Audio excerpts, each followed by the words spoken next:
Assalamualaikum warahmatullahi wabarakatuh. Yang terhormat Ibu Nende Nur Anisah, SEMM, selaku dosen pembimbing pada mata kuliah Statistik Deskriptif. Puji syukur marilah kita panjatkan kepada Allah Subhanahu wa Ta'ala dan sholawat serta salam semoga tetap tercurahkan kepada baginda Rasulullah Muhammad SAW. Adapun topik yang akan kita bicarakan pada diskusi kali ini yaitu tentang korelasi. Saya Dani Sri Januarti, selaku moderator akan membimbing jalannya diskusi ini.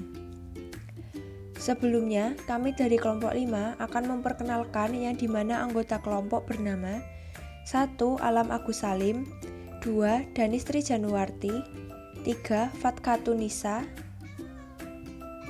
yang keempat Febrianti Cahyaningtyas, yang kelima Gita Widarsari Primandari, dan yang keenam Liana Wati. Rangkaian acara yang akan kita lewati pada diskusi ini antara lain yang pertama pembukaan, yang kedua penyajian materi, dan yang terakhir adalah penutup. Acara yang pertama yaitu pembukaan. Marilah kita bersama-sama mengucapkan basmalah. Kita masuki acara selanjutnya, yaitu penyajian materi. Saya memberi kesempatan kepada penyaji untuk menyampaikan hasil diskusinya. Pengertian korelasi. Korelasi merupakan istilah yang digunakan untuk mengukur kekuatan hubungan antar variabel. Analisis korelasi adalah cara untuk mengetahui ada atau tidak adanya hubungan antar variabel. Tujuan dari melakukan analisis korelasi adalah untuk mengetahui apakah dua variabel pengukuran bersifat covary dan untuk mengukur kekuatan hubungan di antara dua variabel. Terdapat dua variabel dalam korelasi, yaitu A. Variabel bebas atau independent variable adalah variabel yang nilai-nilainya tidak bergantungan pada variabel lainnya, biasanya disimbolkan dengan X. B. Variabel terikat atau dependent variable adalah variabel yang nilai-nilainya bergantungan pada variabel lainnya, biasanya disimbolkan dengan Y. Kadangkala, dengan korelasi, kita tidak bermaksud mencari sebab akibat, tetapi melihat hubungan kecenderungan munculnya suatu gejala, apakah juga diikuti oleh gejala yang lain. Misalnya, kita mengamati gerakan pinggul dan bahu seseorang. Kadangkala juga bisa terjadi tidak jelas mana variabel bebas dan mana variabel terikat. Perlu diperhatikan bahwa di dalam bidang ilmu oceanografi, misalnya, kedalaman sering diplot pada sumbu Y atau dengan nilai 0 di atas, dan variabel yang dipengaruhi oleh kedalaman, baik yang langsung maupun tidak langsung, seperti kandungan klorofil, salinitas, atau oksigen diplot pada sumbu X. Keeratan hubungan antar suatu variabel dengan variabel lainnya biasa disebut dengan koefisien korelasi yang ditandai dengan R. Koefisien korelasi atau R merupakan taksiran dari korelasi populasi dengan kondisi sampel normal atau acak. Tingkat keeratan hubungan atau koefisien korelasi bergerak dari 0 sampai 1. Jika R mendekati 1, misalnya 0,95, ini dapat dikatakan memiliki hubungan yang sangat erat. Sebaliknya, jika mendekati 0, misalnya 0,10, dapat dikatakan mempunyai hubungan yang rendah. Koefisien korelasi mempunyai harga minus 1 hingga plus 1. Harga minus 1 menunjukkan adanya hubungan yang sempurna bersifat terbalik antar dua variabel, sedangkan hubungan plus 1 menunjukkan adanya hubungan yang positif. Korelasi linier sederhana. Analisis korelasi dapat diketahui hubungan antar variabel tersebut, yaitu merupakan suatu hubungan kebutuhan atau memang hubungan yang sebenarnya. Korelasi positif adalah korelasi dari dua variabel, yaitu apabila variabel yang satu (X) meningkat, maka variabel lain (Y) cenderung untuk meningkat atau menurun pula.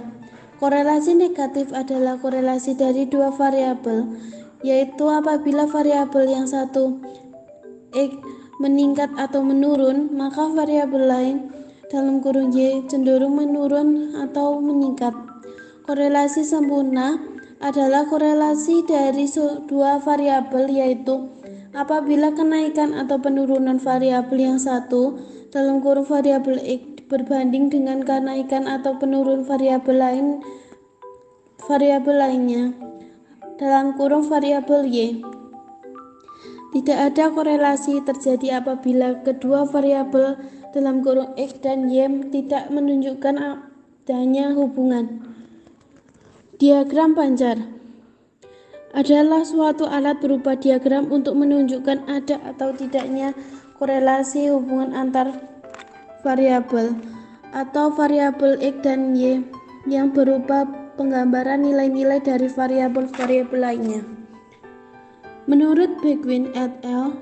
2003, langkah awal untuk mengetahui ada atau tidaknya korelasi di antara dua variabel adalah dengan membuat diagram pancar.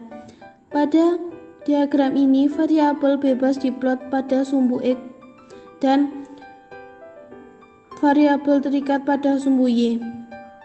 Pada plot diagram ini, setiap pasang skor variabel diwakili dengan sebuah titik. Diagram tersebut dibuat dengan seluruh pasangan skor dari suatu kelompok data yang diplot pada satu diagram yang sama. Diagram pancar dengan plot titik-titik yang bergerak dari kiri bawah ke kanan atas menunjukkan korelasi positif, atau variabel X yang meningkat, variabel Y juga naik. Bila diagram pancar menunjukkan titik-titik yang menyebar dari kiri atas ke kanan bawah, menunjukkan korelasi negatif, atau variabel X naik, variabel Y turun. Diagram pancar dari Z-score juga memperlihatkan kekuatan hubungan dari antara dua variabel bila titik-titik di dalam diagram pancar menunjukkan jalur yang sempit, sehingga bila garis lurus digambarkan melalui jalur itu, titik-titik akan berada di dekat garis. Hubungan dua variabel. Tujuan dari melakukan analisis korelasi adalah untuk mengetahui apakah dua variabel pengukuran bersifat kovari, untuk mengukur kekuatan hubungan di antara dua variabel. Menurut Bewick et al., korelasi menghitung kekuatan linier hubungan di antara dua variabel yang berpasangan. Hubungan dua variabel, McDonald menjelaskan bahwa 1. Bila kita menguji hubungan sebab akibat, variabel yang menyebabkan munculnya hubungan disebut variabel. 2. Kadang juga dengan korelasi kita tidak bermaksud mencari sebab akibat, tetapi melihat hubungan kecenderungan munculnya. Bisa kita mengamati gerakan pinggul dan bahu seseorang. Dan kadang juga bisa terjadi tidak jelas mana variabel bebas dan mana variabel terkait. 3. Di dalam bidang ilmu oseanografi, misalnya, kedalaman sering diplot pada sumbu Y atau dengan nilai 0 di atas, dan variabel yang dipengaruhi oleh kedalaman, baik yang langsung maupun tidak langsung, seperti kandungan klorofil, salinitas, atau oksigen diplot pada sumbu X. Diagram pencar. Diagram pencar atau scatter plot menggambarkan arah hubungan di antara dua variabel. Diagram ini adalah cara visual yang paling mudah dan bermanfaat untuk menyajikan korelasi di antara dua variabel. Menurut Bewick et al., langkah awal untuk mengetahui ada atau tidak adanya korelasi di antara dua variabel adalah dengan membuat diagram pencar. Pada diagram ini, variabel bebas diplot sumbu X dan variabel terikat pada sumbu Y. Setiap pasang skor variabel diwakili dengan sebuah titik dan dibuat dengan seluruh pasang skor dari suatu kelompok data yang diplot pada satu diagram yang sama. Koefisien korelasi persen R. Koefisien korelasi persen R atau persen product moment correlation coefficient menunjukkan arah dan kuatnya hubungan di antara dua variabel tanpa perlu diagram pencar untuk melihatnya. Secara matematis, persen R didefinisikan sebagai gambar berikut ini. Nilai R ini berkisar dari +1 sampai -1. Nilainya tidak pernah lebih dari +1 dan tidak pernah kurang dari -1. Hal ini menunjukkan bahwa nilai R bersifat universal. R +1 terjadi apabila pasangan skor memiliki nilai Zx, Zy, tetapi pada kenyataannya tidak pernah ditemukan nilai Zx sama dengan Zy. Oleh karena itu, nilai R akan lebih kecil dari +1. Sebaliknya, R-1 bila variabel X memiliki Z-skor positif berpasangan dengan variabel Y yang memiliki Z-skor negatif dengan angka skor yang sama, kembali angka Z-skor dari dua variabel seperti tidak pernah sama. Dengan demikian, nilai R akan lebih besar dari -1. Perhitungan persen R dari nilai 5 orang mahasiswa yang menempuh ujian matematika dan sains. Berikut merupakan contoh tabel koefisien korelasi persen R beserta rumus-rumusnya. Koefisien korelasi Spearman-Rho. Koefisien korelasi Spearman-Rho adalah variabel dari koefisien korelasi persen R yang dipergunakan untuk data yang berupa tingkatan atau rank data. Spearman-Rho adalah salah satu dari uji bivariat asosiatif non-parametris. Artinya, uji non-parametris yang digunakan untuk menguji kesesuaian antara dua kelompok variabel yang berasal dari subjek berbeda atau disebut juga data bebas dengan skala data ordinal. Ada berbagai cara untuk melakukan uji Spearman, yaitu dengan SPSS, Stata, atau Excel. Interpretasi koefisien korelasi. Menurut Ari et al. 2009, di dalam melakukan interpretasi terhadap koefisien korelasi perlu diperhatikan hal-hal berikut. Yang pertama, korelasi tidak perlu menunjukkan hubungan sebab akibat. Maksudnya, bila dua variabel ditemukan berkorelasi, hal ini menunjukkan posisi relatif satu variabel dalam hubungannya dengan variabel lain. Keadaan ini tidak harus berarti bahwa perubahan dalam satu variabel disebabkan oleh perubahan dalam variabel lain.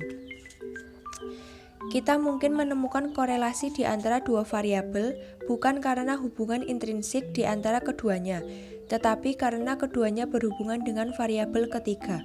Sebagai contoh, mengenai hal ini kita bisa lihat kembali uraian di depan tentang kelenturan tubuh yang dilihat dari fleksibilitas pinggul dan bahu. Kedua variabel itu berhubungan dengan variabel ketiga seperti usia, latihan, makanan, dan genetik. Demikian pula hubungan dengan panjang dan berat tubuh ikan. Kedua variabel tersebut berhubungan dengan variabel ketiga, yaitu faktor lingkungan. Yang kedua, ukuran korelasi sebagian merupakan fungsi dari variabilitas dari dua distribusi yang dikorelasikan. Pembatasan kisaran skor yang dikorelasikan mengurangi tingkat hubungan yang teramat di antara dua variabel. Sebagai contoh, orang mengatakan bahwa sukses di dalam bermain bola basket berkaitan dengan tinggi badan.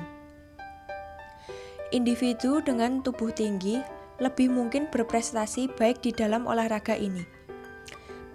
Pernyataan ini benar bila populasi besar di mana dalamnya terdapat kisaran yang lebih dari ukuran tinggi badan.